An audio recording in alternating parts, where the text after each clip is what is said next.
I am so honored to be sitting up here with these 4 double goal coach award-winning coaches. Let's give them another round of applause. Just incredible stories, and they do an amazing job striving to win while still teaching life lessons off the field, off the court, out of the pool. It's just amazing to see, and we want to learn just how you do it. We want to get inside your heads a little bit, okay? So I'm going to go down the line here, starting with John at the end. Just give us 1 minute summarizing your coaching philosophy.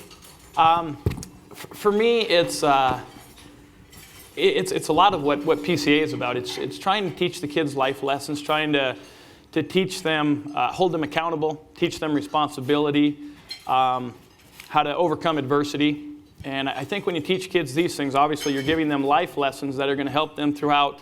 But if they do those things as well on the field of competition, that's going to help them have success. And I think the winning, that stuff's going to take care of itself if you do the little things right. And so that's kind of my goal, is to be, very detail-oriented, one step at a time, and do the little things right, and the big picture is going to come into place for you. Marissa, what about you? I think it's my job to create great people, is that I can partner with parents and the other coaches and empower the other student athletes that are working within the groups to help bring each other up, to rise up and to be accountable, like John said, and to find their way through sports, to be able to find what connects them, what this is going to mean for life, to be able to tie what I'm doing in the pool to the classroom, or to applying for a job, or to one day being in a relationship or being a parent. And how can I make those connections and make what I'm learning in the pool have meaning further on? Not everybody's going to be an Olympic athlete. That would be great if they were, but that's not always going to happen. So that they find their connection, they find how they're able to connect this athletic experience to being a grown-up that's able to be a productive person on the planet. Coach Jones. I think it's so easy to say, but it's hard to do, and that's to try to build men.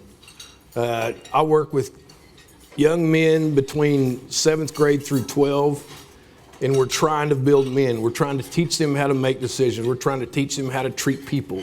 We're trying to teach them how to get along with the team. We're trying to get them with one goal in mind and try to see that throughout the football season and the rest of the time. But I think as much as anything is that we really want better men. And I think I tell our boys all the time, I say, if the only thing you learn in Greenwood football is how to run an out route or how to make a block or a tackle, we've wasted a huge amount of time.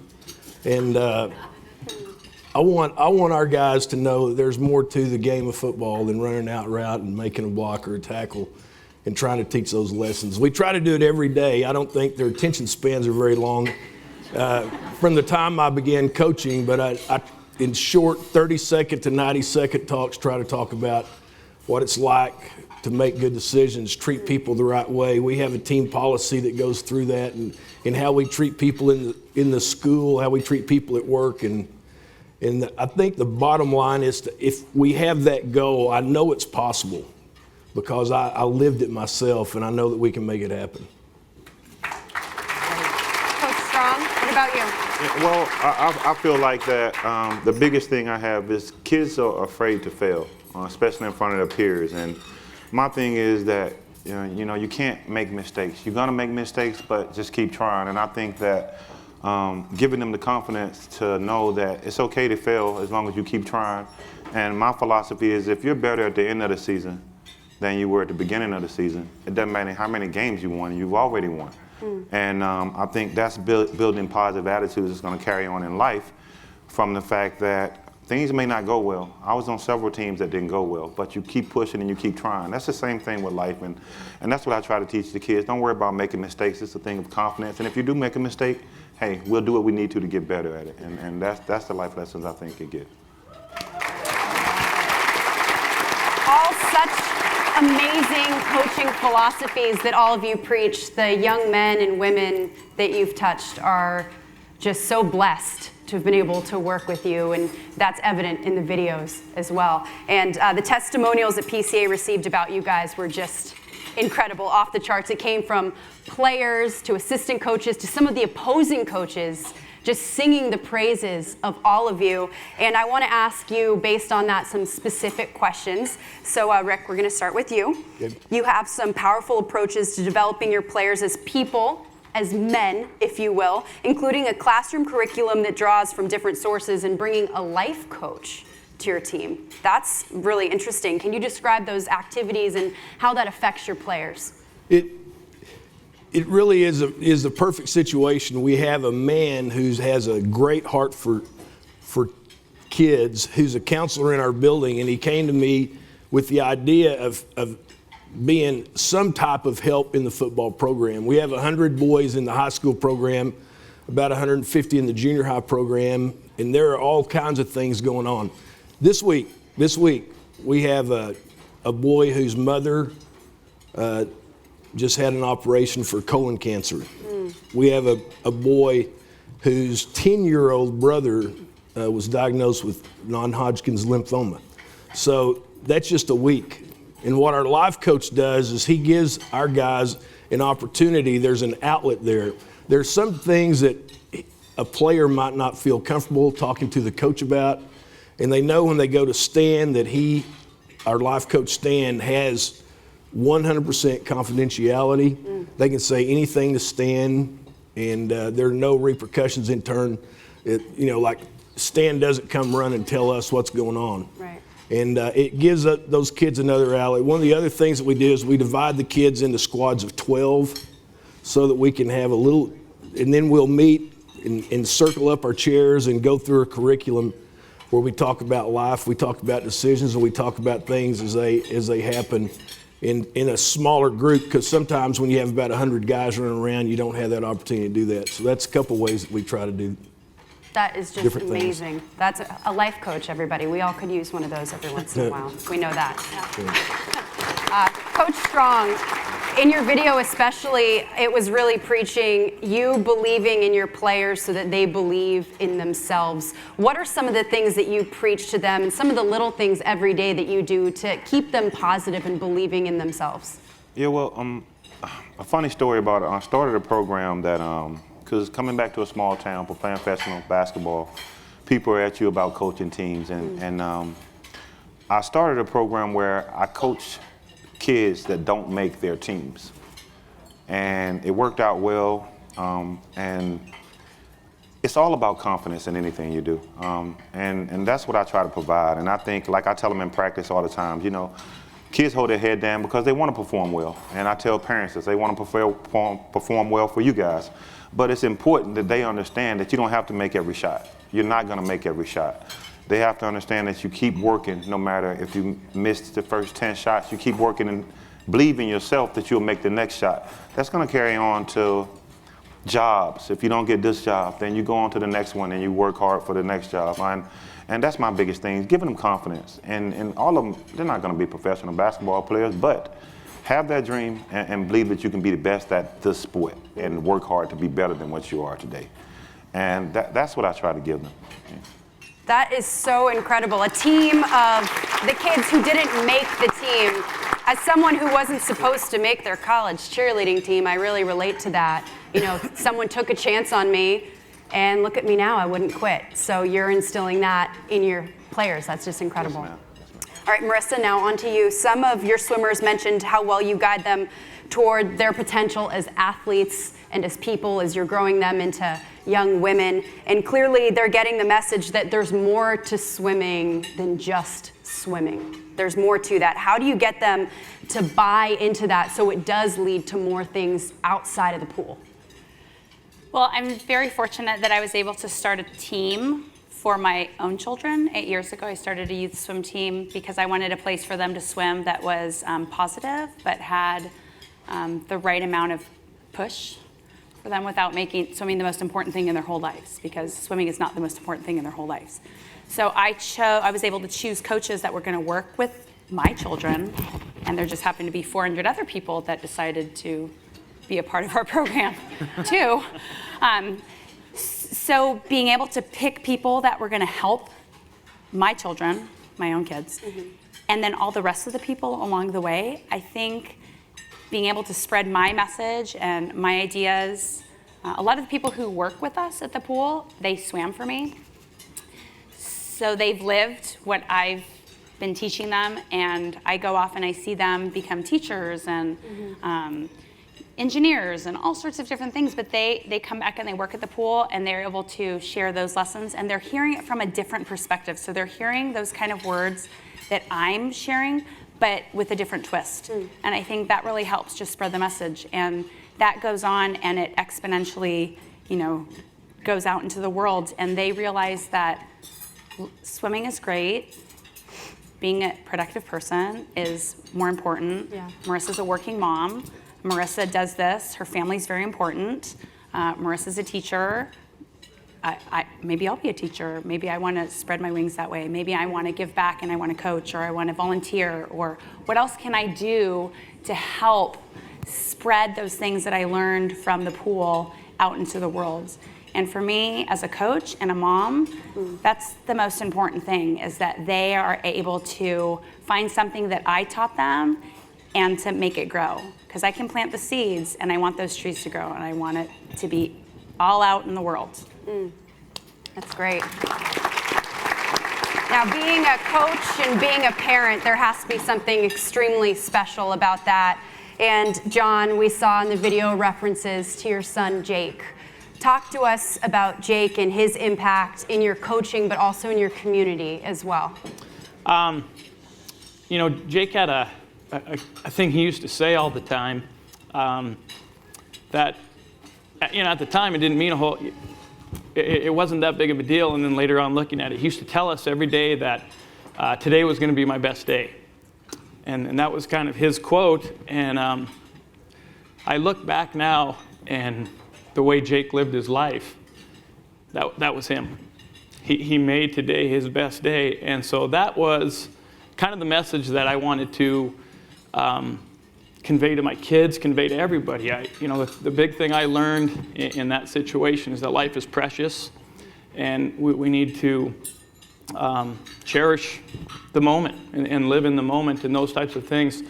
And so I tried to get that message to my kids and get them to understand that, playing athletics, whether it's swimming or it's football or basketball or baseball, it's a privilege and it's an honor. And to just enjoy it.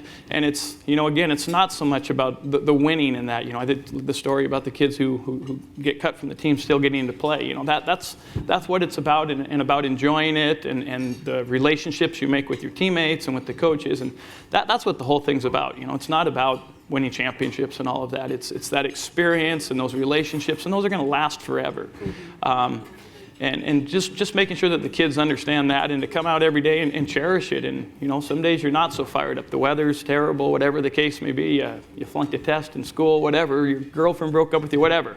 You get to come to the field and throw all that stuff away and just be in that moment and just enjoy it. And I think that's really important. To get that message to the kids and to our entire community. Absolutely. You guys have all helped to put so many things into perspective and look at it in the bigger picture of life. Like your son Jake, he's living on through your team, and he's impacted so many people in your community. It's so special, the people that you've been able to impact. Now we're going to conclude our panel. This has been amazing. This is like into the psyche of coaches. This is going to make me better at my job, everybody. Okay, so we're going to conclude with speed round questions and answers, and we're going to start with John and then move down the line. Your favorite sports movie or book? This is fun. Oh, man. I'm a baseball coach. It's probably Bull Durham. Okay. There's some Bull Durham fans in here. Marissa? Oh my gosh. I'm a swimmer. There's like nothing about swimming. Well, I went to school at Purdue. Go Boilermakers. There you go. So when I was in Indiana, they were really into Rudy, even though that's Notre Dame, but it's amazing. Like and I'm not a football person. Sorry, Coach, but Rudy. It's your loss.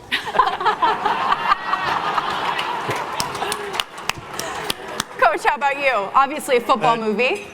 Well, Or book? when I was 7 years old, I read Jerry Kramer's book, Instant Replay. only those over 50-ish will know that, but Ish. I was just fascinated by Vince Lombardi and the Green Bay Packers, and I think that I set my sight on first playing in the NFL and then being a coach. And I was 5'10", $180, and really slow. I headed into the coaching realm fairly quickly. Coach Strong, what about you? Hoosiers. Yeah, okay. It's a lot of qualities in that movie, and Yeah. I show it to all of my teams, all of my boys. Just a lot of fight in that movie, and it's just emotional every time I watch it. So Hoosiers for me. That's a classic. Yes. All right, best way to involve parents in your teams. Let's talk to one of the parents down there, John. We have a booster club that I get them involved in, trying to get them involved in just some of the different things we do around the field cleanups. We sell some advertising signboards around the field, but making them feel a part of the program. Whenever I talk about it, it's our program. It's not mine. It's ours. It's the entire community, and giving them something to buy into it. My favorite new thing that I do with my parents is I have assigned reading, whether they choose to do it or not. I mean, do their children choose to do their reading or not? I don't know. So the latest book that we gave them was How to Raise an Adult. And if you haven't read it, it's amazing. Everybody needs to read it. Amazing. Love that. Coach. We do two things with the guys. We take the dads, senior dads, on we're in Arkansas, so you got to go to the river, and Of course you do. so we take the senior dads and their sons on a float trip, and we do some bonding things and some things like that. And with the moms, we do what we call Moms 101. We take them into the meeting room, we put jerseys on them, and try to coach them up for a night. We try to put them in their son's position coach coaches them up, and then we go out on the field and practice and do a practice, so they get a feel for what it's like. That is so cool. How about you, Coach Strong? Well, for me, I think, calling it our team, just letting the parents know that it's only going to work if everybody's involved. Mm-hmm. And I tell parents all the time, on the ride home, after a basketball game, after a practice, that's a very important time. Whether the kid's going to be down because he lost, because he missed a shot, or up because he made the game-winning shot. That's an important time. Use that time to be positive.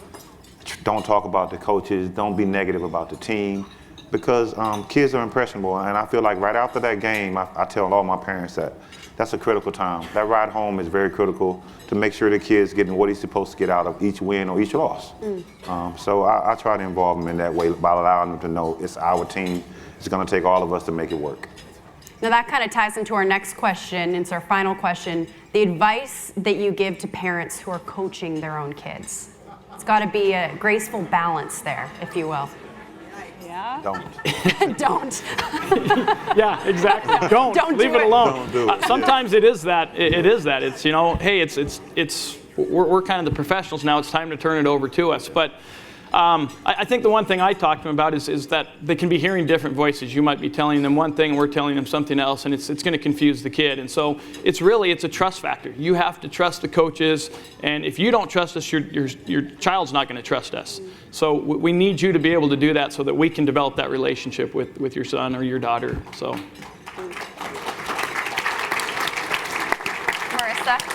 So I actually do coach one of our sons right now, and it's really interesting. He's 8, and I'm his coach at the pool, and we do pool things, and then he takes a shower and gets in the pool, gets in the car, and I say, "How was practice today?" And he goes, "My coach was so hard." And I say, "Really? Were you listening to your coach?" "No." I say, "Well, maybe we try to do a little bit better job next time, maybe focus on one thing that she says." And he goes, "Oh, okay."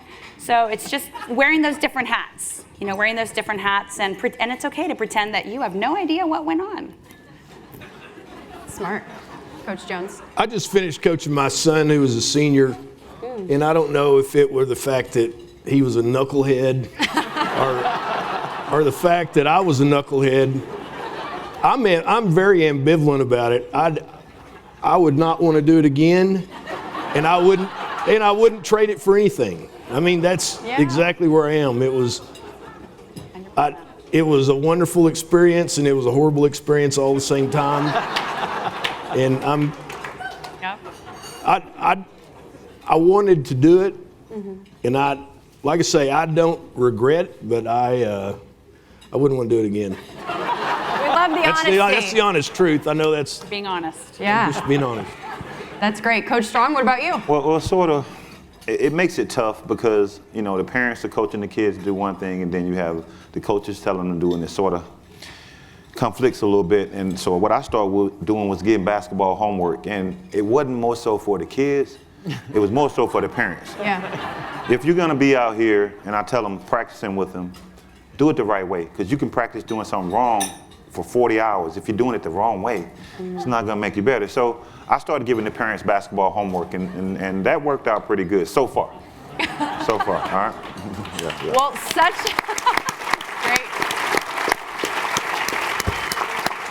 great perspective from our coaches. Thank you so much for coming up here, being honest, giving us a little look inside of your brains and your philosophy and what makes you so successful. Let's give another round of applause. Thank you, guys. Thank you. We're going to get together for a photo. Get your award. Right here. Get your award. Do you want me and it? Trophies? My son always said, "What hat are you wearing, Dad? What hat are you wearing? Is that your coach hat or is that your dad hat?"